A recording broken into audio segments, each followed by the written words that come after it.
Doug and Strick and the fuckery. It's a little redundant. Does he continue that look the entire time the show is like this drunken, boozy, sloppy, beaten up, always being like, I don't understand. He's got kind of like superhuman powers. He's always getting stabbed or shot or slashed or anything. And he's just like, he pulls it right out like it doesn't hurt him. No capes. No capes. Well, except for the nice guys in business, of course. But pants. Pants are a must. Most days, they take their meds. This is not one of those days. Welcome to Fuckery with the Nice Guys. No interviews, no business content. Just your two favorite slack-jawed mouth breathers ranting about whatever. Now, strap yourselves in for Nice Guys Fuckery with the kings of fuckery, Doug Sandler and Strickland Bonner. Is he back? Is he back? He's not back. He is back. You don't hear me? I do hear him. You hear me, but you don't see me. Now, why can't I start video? That's weird. Oh, I bet I know why, because I think I've got that on. We'll close that and open this. And there we go. And then I can open that again. But I'm so dark. Let's fix that too, because I know you want to look at me. Lord have mercy. All of the steps that you have to go through in order to have a quality connection. Is this all just part of living in your new home? That's much better. There you go. Okay. How did you make that adjustment? Better. That was a really cool adjustment, whatever that was that you just made. So I had turned off the auto exposure on my camera because yes, with the window in the back, like if it was too bright, so I was manually doing the exposure and I can change it. So you have just a patch of gray hair just out here on the lower right-hand corner of your beard. Are we recording? Are we going already? Yes, like, I'm already. Going to leave all the extra shit. So much has happened since you were gone. So here's what happened. So I'm sitting since I was gone. When I first jumped into the meeting. Yes, or Kelly Clarkson's since you were gone. Living on. So I'm sitting waiting for you to restart your computer, and I sent you the message. Maybe you should just get a new computer. It's so funny because I read that, and it's like my computer really is fine. It's just fucking Zoom. I don't know why, but go ahead, continue. Chelsea showed up because she did not read the email that there was no meeting tonight. So we're on the same meeting link, which I suspected was going to happen. Not everybody was, everybody's running like at breakneck speed. I mean, for example, you're eating dinner, so you obviously have been running at a full throw the entire day. Mm-hmm. I was just napping. Oh well, yeah, you got to do the important stuff. Oh yeah. God. So there's three things that I want to talk about today. Okay. All right. And one thing I want to talk about too. Oh, what are you drinking? What are you drinking? Is that all Fireball or is it something else? Right, just straight Fireball, 16-ounce glass, right? What is that? It's beer. It's Shiner Baka. Oh, very nice. I had a really good lager at Topa Topa Brewing Company in Ojai. Okay. It's been super hot here in Ojai, and when I say super hot, I mean other than 80 degrees hot, it's been like 105 degrees hot. Something's going on with Strickland's computer. I can tell because he's got that look like he froze. See, this is the good part about me recording. Yeah. Good thing about you recording is right. Did any of this happen when you had our client on the phone the other day? It was weird. It happened like 2 or 3 times before they started recording. And so I had our guy, Ben record as well during the conversation, not once. And then like 2 minutes after they finished, it cut out again. So weird. It is the weirdest. It seems completely random. I don't know why. I would be curious if you connected with another computer. I mean, you do have a laptop. If you and I'm the perfect guy for you to try this with because you have nothing to lose. It's a good idea. So maybe after we're done recording this, we can try. We'll probably be tired. Probably be tired by that point. Too much work. Or pretty apathetic at that point. I just don't care. Just don't care any longer. Right. Welcome back. My name's Strickland Bonner. Hopefully I'll be here all night. And on the other side of the microphone, Mr. Doug Sandler. Hey, so I brought up with you today a subject that has always been fascinating to me when we were talking on the phone. And you're like, oh my God, this is the best subject to talk about. I was listening to a recent episode of Planet Money. And in Planet Money, the title of the episode alone, which I can't remember exactly, but it was basically the price of gas. And I thought it was going to be an episode about, what makes the price of gas go up and down, which is totally, I understand. I get that. But it was, what is the breakdown of a cost of a gallon of gas, or what is the breakdown of a cost of a barrel of gas, of crude, which is how they do it. So I thought it was pretty cool. And then I called when I was talking to you, you thought that was a pretty interesting subject. I think it's quite fascinating. I do. I think it's interesting because I really have no idea. Like, I don't even know how much a barrel of oil is, right? How much liquid is that? So it's actually how much called gasoline do you get out? It's called crude. So there's two types of crude, and I can't remember the other kind, but there's sweet crude, and then there's the sour crude. I think it is. I don't think that there is. I think that actually is the two types of crude. There's 42 gallons of gas. I'm sorry. There's 42 gallons of crude in a barrel of crude, a barrel of oil. Okay. Okay. So anyway, before I get into the exact subject, what is the makeup of what's the cost? What's the breakdown of the cost of a barrel of gas? I want to tell you what the three subjects that I want to talk about, because they couldn't be any polar opposite from each other. Okay. So I'm listening. The cost of crude breakdown, of course, that is one. How much does it cost to replace your air conditioning unit? Oh God, I don't want to know about that. But okay. Central air conditioning. I figure if each component of my house or each system in my home costs the same as replacing an AC, I live in like a $4 million house. Fortunately, that is not the case. But unfortunately, the one that broke down, which is AC, is by far the most expensive. And I thought I was like, oh my God, spending a lot of money when I spent, $2,500 or whatever it was on a hot water heater. I thought that was a lot of money. This is almost 10 times that. or some of the bids were almost 10 times that. I'm like, God, you're fucking kidding me. So that's the second subject I want to talk about, is the cost of replacing your AC. And then the third subject I want to talk about is one that I've put a lot of thought into over the years, but I didn't know Netflix made a series out of it. It is called Happy. Now, it's not what God, the one with Christopher shit, what the hell's his name from Law and Order? Yeah, that guy. Oh my God, that show is so goddamn funny. What a dark comedy. is such an understatement. That is a fucking pitch black show. And I remember watching the first season, and they get to the end of the first season, and I'm like, wow, that was like dark and crazy. And like, where are they going to go from here? And then, have you watched the second season? No, yet? I'm still I'm on season number 1, and I'm about 8 episodes in, and I just keep thinking, this is the darkest fucking comedy, sci-fi.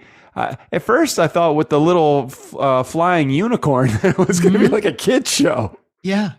Santa Claus, Christmas, far from a fucking kids show. Holy shit! And then if like me, when you get to the end of the first season, if you're thinking to yourself, holy shit, how are they going to top this in dark and crazy? Just watch the first episode of the second season. You'll be like, holy fuck, they did it. And they do. It's insane.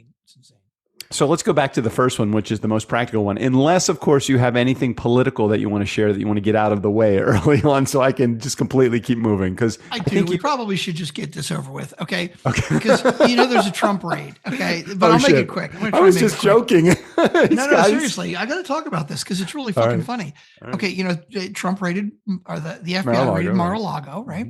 And of course, the MAGA Republicans are all yelling and screaming, and so. Here's my impression of MAGA Republicans, okay, and the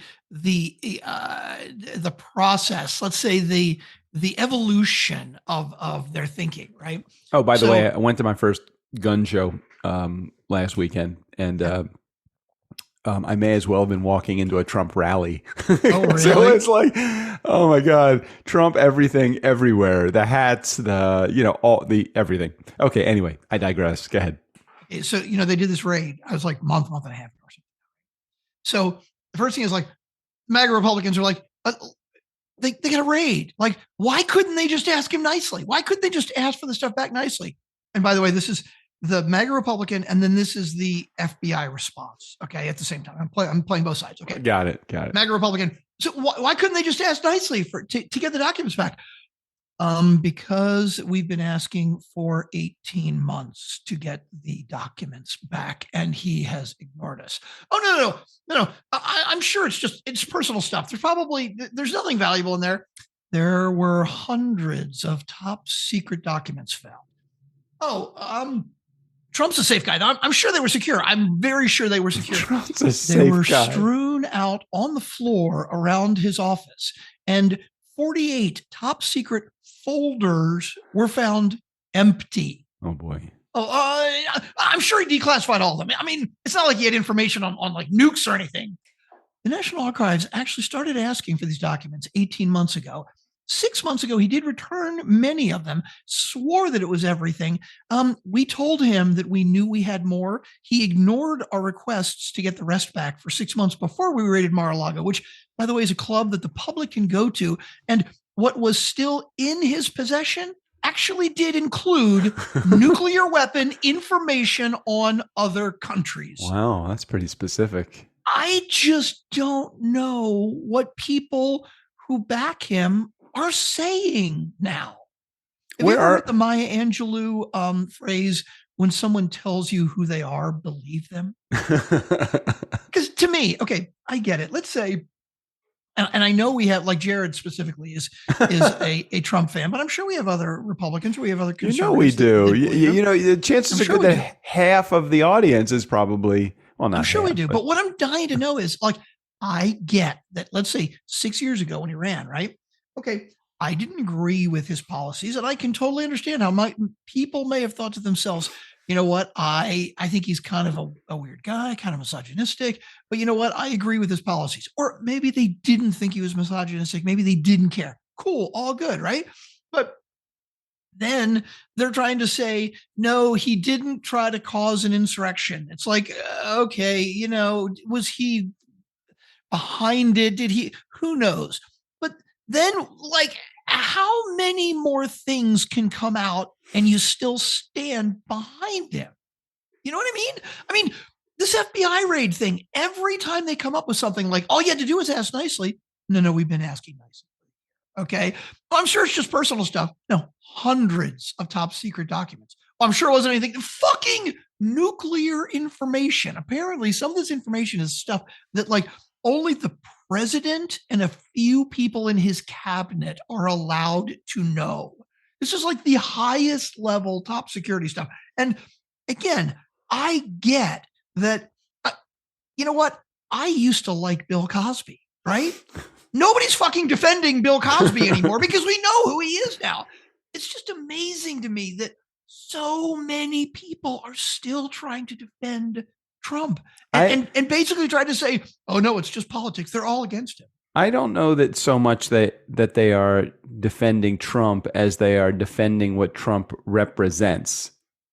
Which is, I do whatever the fuck I want because I don't care about anybody. Well, but I mean, I'm not a Trump defender, but at some point you've got to be able to see. Okay, let me use the Maya Angelou quote. What was the quote again? When someone tells you who they are, believe them. Yeah, believe them. I mean, hasn't he already proven who he is? Okay. The people that are defending him, what I'm still continually hearing them say is, this is unfair.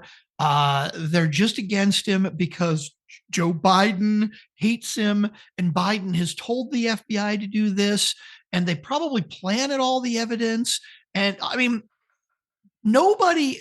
Well, you're never going to stop getting that, because anybody that is defending him, who is also defending the party, is going to do anything that they can in order to, what they're going to take the Shaggy approach. It wasn't me. You could literally catch the guy in bed with some other guy's wife, and he would say, "That wasn't me." Right. And that's fine for him to say, and he can keep saying that all he wants. But why does everybody keep believing him? That's what I don't get. I don't know. Well, I guess everybody has already proven their colors in the ability to understand why and why not we should believe him or not believe him. I don't think that anybody's position is ever going to what possibly, if he had a murder weapon in his hand and it was a dripping knife and he had stabbed somebody, somebody is still going to say it's a conspiracy. Somebody is.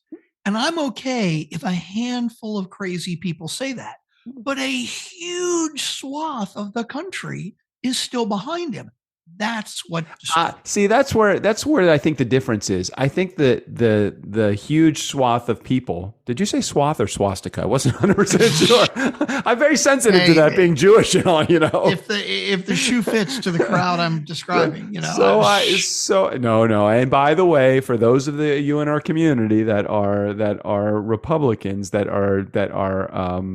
we are not saying that there is a line drawn between being a Nazi and being a Republican.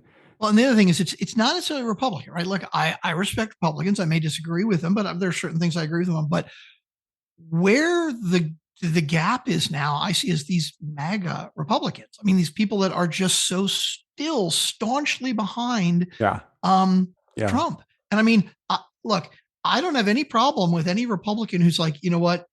Okay, I realize it now. Trump is a bad guy who's just in it for himself, but I'm still a Republican. Dude, I can respect that. I just don't see how you can still stand behind Trump. Okay, let's get back to the crude oil thing, because I think this is a pretty interesting subject. So, do you have anything else to add, or have you?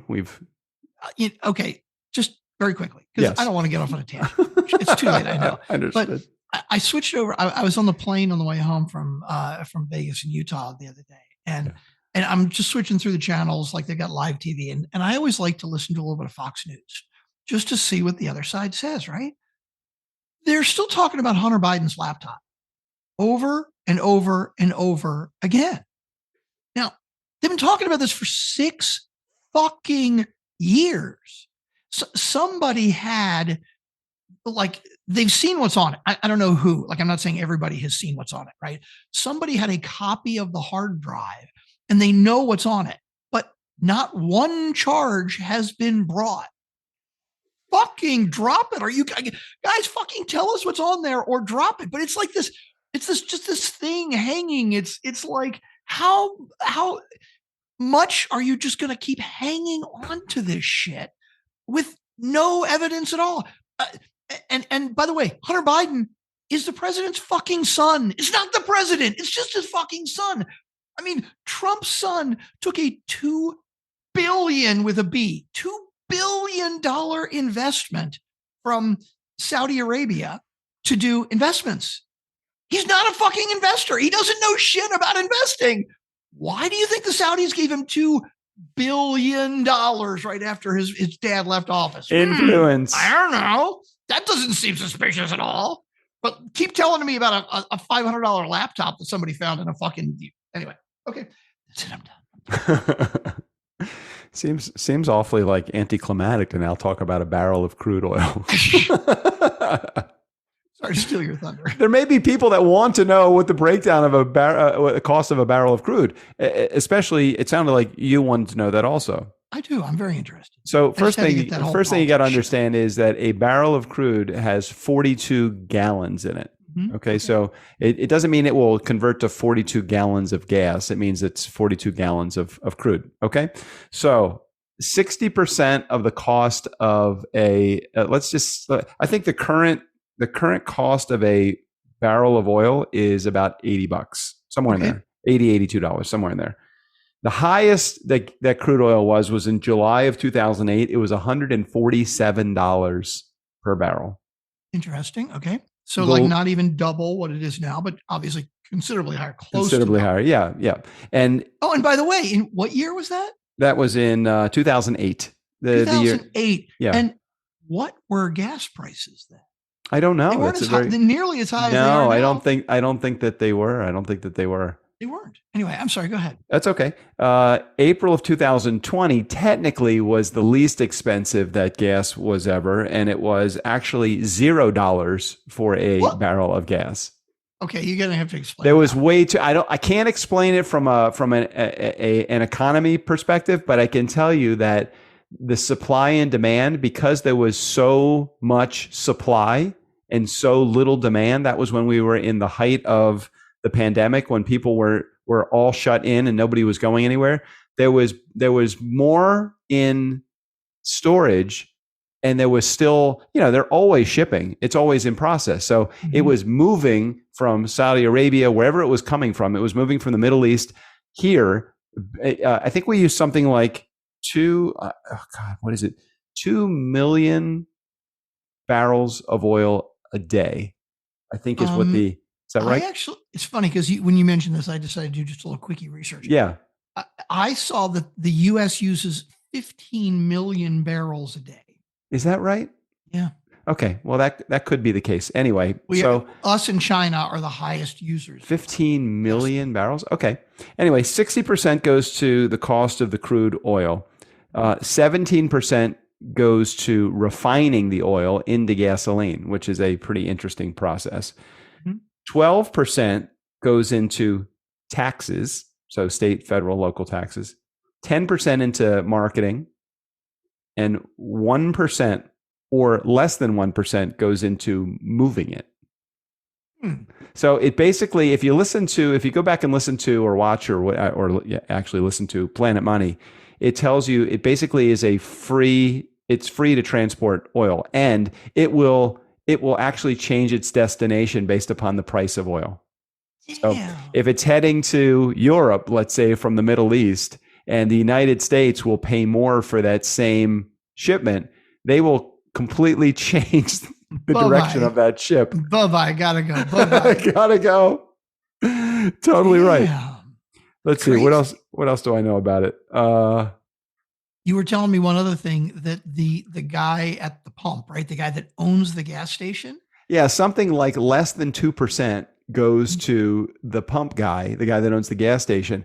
But he is the one, because he's on the tail end of the distribution chain, he's the one that catches all of the like the headache. Flack. Yeah, because somebody complains. That's why he's got to charge $1.20 for a bottle of water as opposed to giving it to us for 25 cents. And that's where they make their real money. Like, they don't make much money on gas. They make their real money on all the shit they sell in the convenience store. So I just thought it was really interesting. So go to here. Let me see can you look up what the name of that actual episode of Planet Money was? Planet Money is the show, right? Yeah, Planet Money. I was listening to it this morning, and I just thought it was so freaking interesting. Planet Money podcast. That is interesting. Yeah, I think it's pretty cool. And actually, the other thing I looked up is 42 gallons of crude oil actually can make about 44 gallons of petroleum product. Okay, there you go. But that was well, they got to add all their additives. Got to add ethanol, all the things that we shouldn't be putting in our gas. Exactly. Got to add all that stuff. So, anyway, interesting. Breaking down the price of gasoline. That's it. Yeah.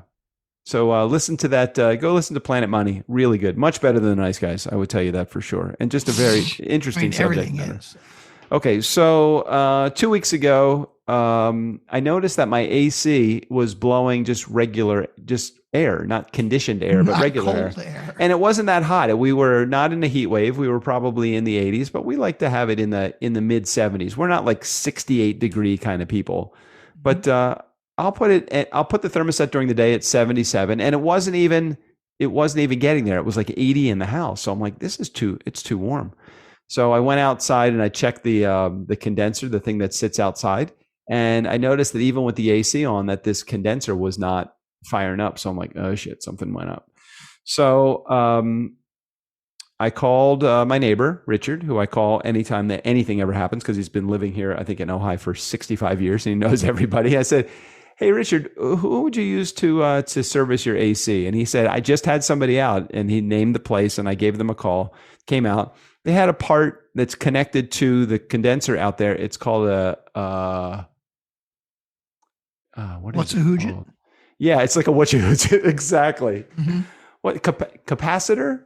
Okay. Does that make sense? Okay. Anyway, this capacitor, it limits, or it allows the free flow of electricity from your power source to the condenser, and that was not or it converts. Maybe it's called a converter. I have no idea. Anyway, Jared, we need your help. This part, right? Jared will know this one. So this part was less than $100 for the part, but it was like $120 to put on. Again, totally fine. I think a reasonable cost to repair an AC unit is about $200, $250. I was willing to probably spend $300 or $400 to have it repaired. Mm-hmm. So he goes, hey, look, just so you know, the unit is about 19 years old. I'm happy to make the repair. He said, I would look to get a new unit at some point. So I call my friend Scott, who's in the home improvement business. He was the first guest on the Nice Guys on Business years and years ago. And Scott's a good guy. And Scott said to me, he said, look, here's my rule of thumb with air conditioning. When it shits the bed completely is when you replace it, not before. So I'm like, okay. All right, I guess so. I mean, I guess I could go by that philosophy. I'm the type of guy that likes to research the shit out of everything that I'm about to buy for my house. Me too. If I'm buying big money stuff, yeah. So in the meantime, this guy goes and gives me a quote for it. And the quote was about almost $10,000 for the AC. That's for a 3-ton unit to connect to the existing vent, to replace the thing outside, the condenser outside, whatever, the blower on the inside. And they need to also replace at the same time the furnace, which was perfectly fine. Why do they replace them at the same time? Because they're matched. The furnace and the AC, they sit on, the AC sits on top of the furnace and it leads to this thing outside. And they're both the same age. So, and it doesn't mean they necessarily both have the same amount of use. Mm-hmm. Like our AC, I would say our AC gets about 60 days of use a year, and our heater probably maybe the same. So it could be that they are both under the same amount, but it looks brand new. I mean, both of them look like they're, except for this haggard, beaten unit that's outside, the condenser outside, which basically sits in 100-degree weather. Everything else looked good. So I'm like, fuck, I don't want to spend $10,000, but I did want to shop it to see if there was anything else that anybody else had to say. So I got another 2 companies into the house. One of the companies came back and they said it's $17,000 to replace everything. The $17,000, they said, look, you can replace the condenser and the coils and all the stuff, the thing on the inside, the thing on the outside. He said, but your house was built in 1976. And he said, whoever replaced this unit, which was in 2002, whoever replaced the unit, they didn't replace the ductwork in the house.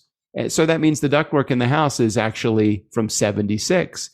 And he said, you really, based upon the way that they were putting these systems together, and I hope it's not asbestos because they stopped using asbestos, I think, in the mid-70s. He said, if it's asbestos, I won't even touch it, he says to me. Damn. Okay. He said, but if it's like a fiberglass or something like that, then we'll take care of it. But that process, that was like a $6,000, $7,000 add-on to the cost. Plus, there was 2 rooms in our house that don't even have venting. The 2 bathrooms. God, really? I'm like, do you have a vent in your bathroom, like a register? I don't think so. No. Where AC? I'm like, how do you not have a vent in your bathroom? Is that typical? Maybe I do. I've never paid attention. So you have probably one of those fans that when you turn on the light, the little fan comes on. Sure. Yeah, I got that. They did vents outside. Yeah. But I'm curious. I'm curious if the new homes that are built, if it's code to have a register where the AC and the heat would come on in the house. Anyway, so that was the cost. So it's $17,000. I'm like, all right, well, now I got a low quote that doesn't include the venting. I got a high quote. I got to have a third person come in. So got a recommendation for another company to come in, and the total quote is just shy of $14,000, including the add-on of the two registers in the bathrooms. I'm like, $14,000. It's a lot of money. Yeah, it is. So then the question is, do you do it? Or do we take the Scott Miller philosophy and we wait for the entire unit to shit the bed? And when that happens, though, you got your pants down and you basically have to take whoever is the first person that can do the job in a short period of time, especially if you're in heating and cooling season. And that's no good to feel like you're being kind of bent over to say, Right. excuse me. And you're at the tail end of the summer now, right? Like, let's say it dies at the beginning of the summer, maybe a month or two before you get somebody out because they're so busy. Yeah, that's the other issue. And then, of course, everybody basically had the same line, and that same line was in January. Just so you know, they're changing to a brand new type of cooling system, and a whole different type of like measurement. It's still going to be in SEERS, SEERS. Mm-hmm. But the measuring system for efficiency is changing, and everybody's changing their equipment. They're measuring all of that. He said you're going to expect probably a rise in prices between 20 to 40%. Oh my God. I'm like, fuck. And they all said that. And they all said that too. I'm like, so come on. They're all against me.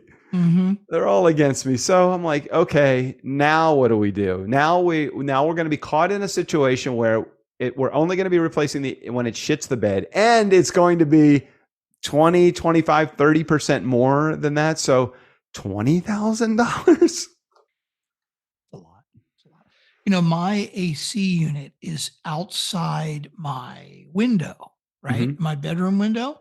And it's like technically right next to the bathroom, but it's like right off of the corner. And like, I hear it. They got the efficiency stickers on it, right? Yeah. Mine is at the low end of the efficiency. So obviously they gave me a relatively cheap one. It's going to work, but it's not like a high end one. Right. And it's kind of noisy. And I started thinking to myself, why the fuck hell would you put it outside the bedroom? You can put it anywhere you want. Why wouldn't you put it on the other side of the house instead of like right next to where I'm sleeping? I'm curious, where is your where's the blower and your furnace? Is that in the garage? How far away from it is that? No, I think the whole thing, like the whole round compressor. Yeah, the thing outside, condenser. It's outside, yeah. That's right. That's outside my window. But it's got to lead to something that is somewhere else. Where do you replace your filter? It's in the attic. Oh, okay. The big blower thing is in the attic. But it's funny because that is in the attic, which is accessible via my walk-in closet. Well, that's why. In your bedroom. Also relatively close to my bedroom. Why wouldn't you put it on the other side of the house? I don't know. Doesn't make any sense. That I don't know, but I can tell you it's probably whatever the reason, it involves money. I can tell you that. Sure. It was closest to where the electrical panel is. It was closest to where they had to put it in the attic because of code. Does that mean your furnace is up there too? Like you have gas or electric? I think so. I think I have gas. Pretty sure it's gas. Okay. I have a gas stove, so yeah. Gas stove. So it doesn't necessarily mean that you have a gas furnace, but unless it's a heat pump, I don't know. Maybe it is a heat. I don't know. I'd be really curious. I just hate the idea of having a flame running in my attic. I don't know why. Right? I don't know why it seems like that's a lot of dust and heat in there. It just seems like that would be bad. Anyway, if it was you, what would you do? Would you replace the unit?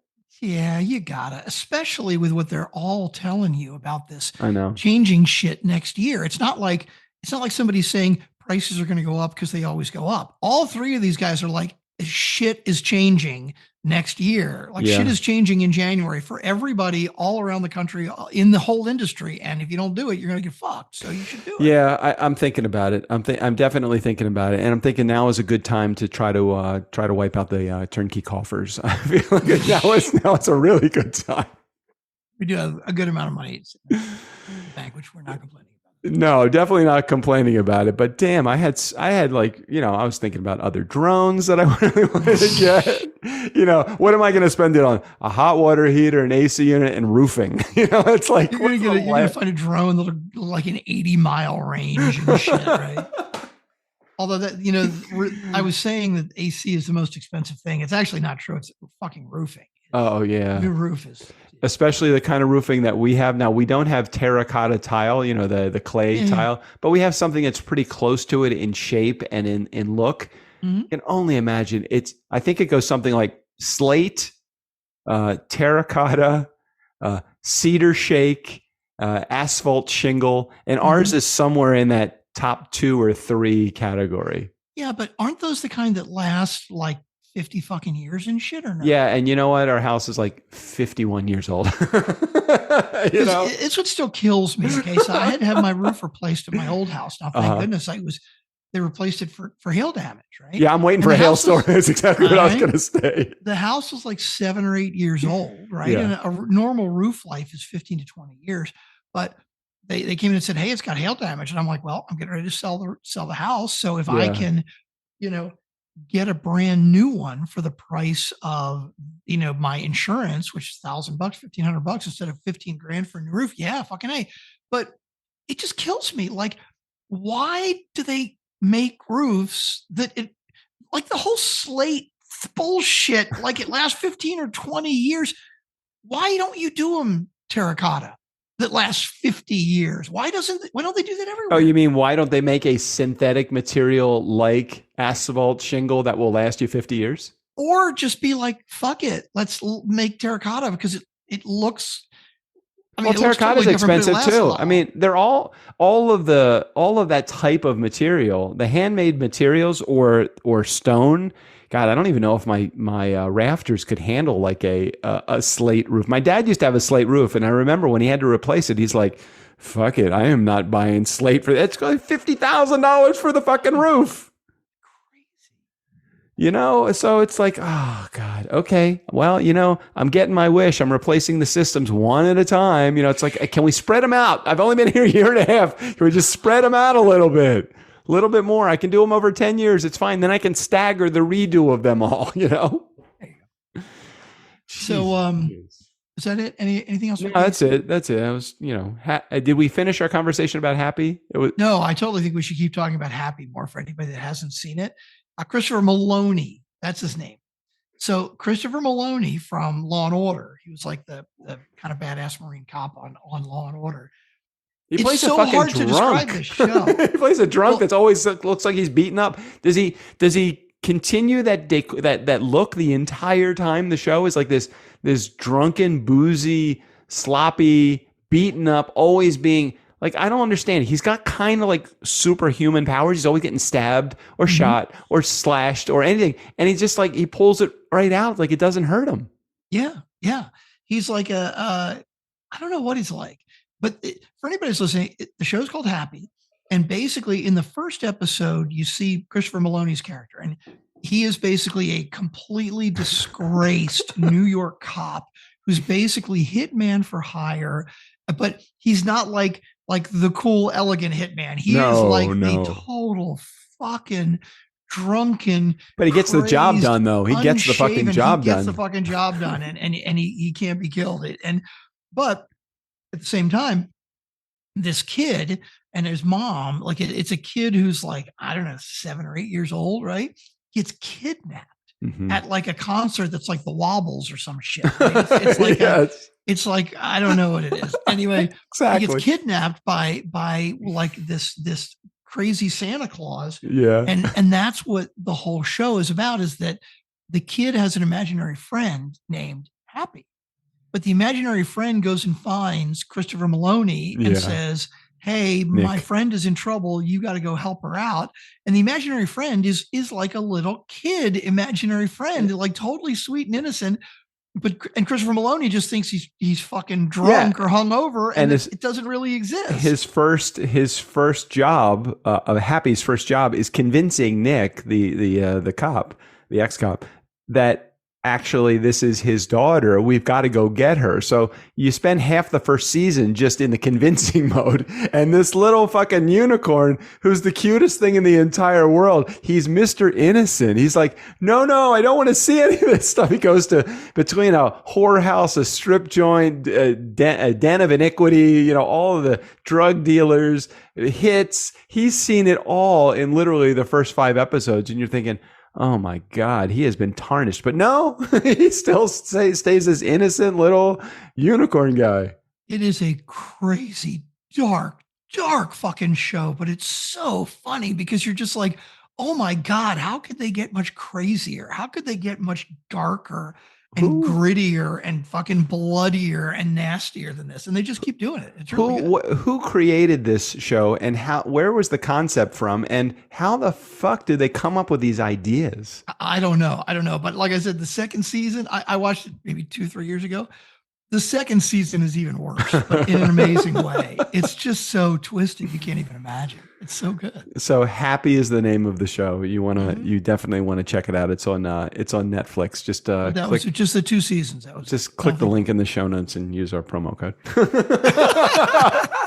That's what we need, a Netflix promo. Oh shit. Okay, so let me give you an update on my before we wrap here. Let me give you an update on my Mustang podcast thing because this is where it's starting to really get interesting. All right. So, for 3 months, I've been doing these reels and Meta, who is the owner of Facebook and Instagram, they've been paying me to do these reels. So this month I made 408, let's see, I'm $67 short. So what is that? It's short of 500. So $433, or let's say $433. I've had over 3 million people watch my reels.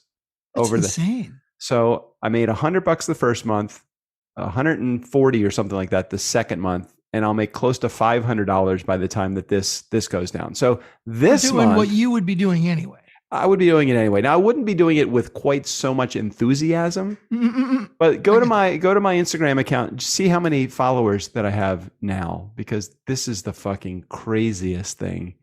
Instagram. So Strickland's looking up my account now. And what is the account that I'm looking for? Mustang Podcast. Just got to get through all the porn. I know. I got immediately distracted as soon as I'm like, ooh, I know. searches. Look at that. Ooh. I know, it's going through all Mustang. Mustang. Spelling is not as strong. But it's not showing. Oh, accounts. Here we go. It is actually just called Mustang Podcast. Yeah, exactly.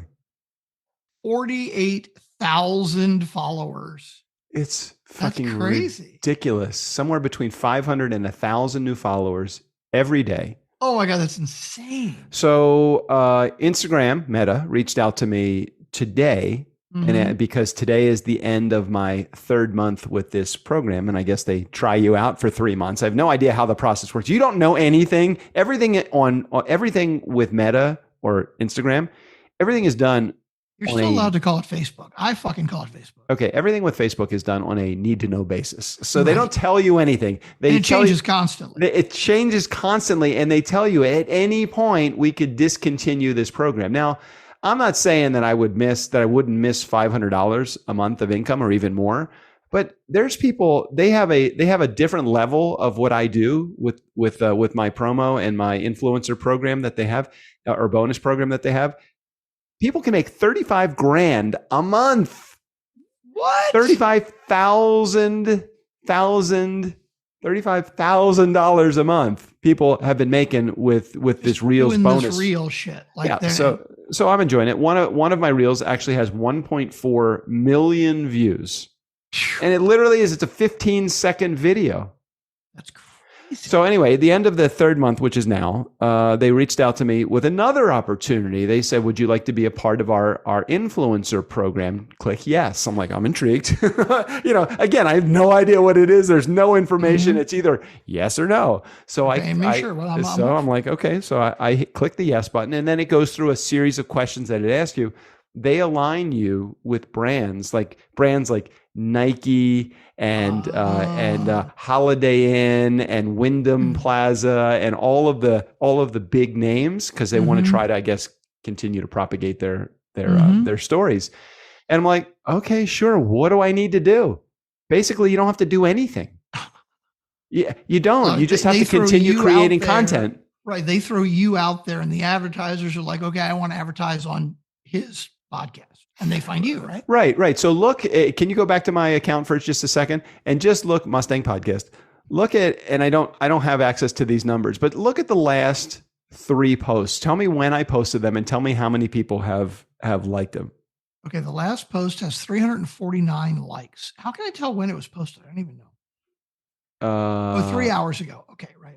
Okay, 3 hours ago. 3 hours ago. Keep going. What's the 339 3 hours ago. Okay. 247 3 hours ago. Okay, it's like a series, right?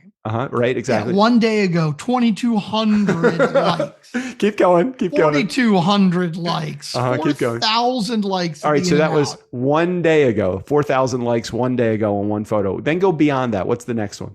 3,500, 3,000, 5,000, and like 2 comments, 3 comments, I right? know. Everybody just clicks and likes. 13,000 fucking likes. I know. It's the fucking most ridiculous thing. And I mean, my page is set up kind of cool. I mean, I do a series of 3 photos and then, and then I delay and then I do another series of 3 photos. It's like, fuck. And I don't even have that big a following. I mean, 50,000 people, it certainly is a really solid size following. But there are some influencers. Oh, hey, guess who's following me? Julian Lennon. What? Yeah. How about that? That's pretty cool. He doesn't comment, but he likes a lot of my photos. So I haven't gotten him to comment on anything yet. I want him to comment on something. Well, you know that Fluffy follows me, right? Fluffy. Oh yeah, I think you said this last time. He's a comedian. He's got like something like 2 million or something followers. It's Julian Lennon doesn't even have that many followers. I was really surprised. It's in the hundreds of thousands. Anyway, it's just a really cool. It's taken my Mustang podcast and just put it in a whole different. The Mustang podcast got me to begin my Instagram page. I don't know that it's even about the Mustang podcast anymore. I don't know how it works. Anyway, that's the fun and games going on with social media for me. That's the fun and games with gas, AC, and happy. This has been a and we did politics. We actually covered 5 things today. That's pretty good. 5 actual solid subjects. We did good today. I think solid subjects. Focused. Hey, did we have any voicemails? We had no voicemails today. Oh, okay then. Well, that's fine. That's good. Actually, we don't have anybody to disappoint then. I mean, no. Although, what are Ashley's instructions for voicemails? Because maybe she thinks we're recording tomorrow. Maybe she's going to, if you have one, she's going to put up. No, my instructions are always when I get an email, I just forward them directly to her. And I must not have had any to forward to her. Okay. All right. In the meantime, any final words before we wrap? No, my Zoom finally didn't cut out the whole time we were talking. Wow, that was really good. All right, let's head out of here. Until next week, Steve O'Brien, take us out of here. For the Nice Guys on Business, I'm Steve O'Brien. Thanks for listening. Bartender, Doug here's going to have a Cosmo, and Strickland is going to have a Fireball on the rocks. Not the little glass. Yeah, the big one, the 24-ouncer. Oh, and they'd both like a little umbrella. Just give me the bottle and charge them as much as you can.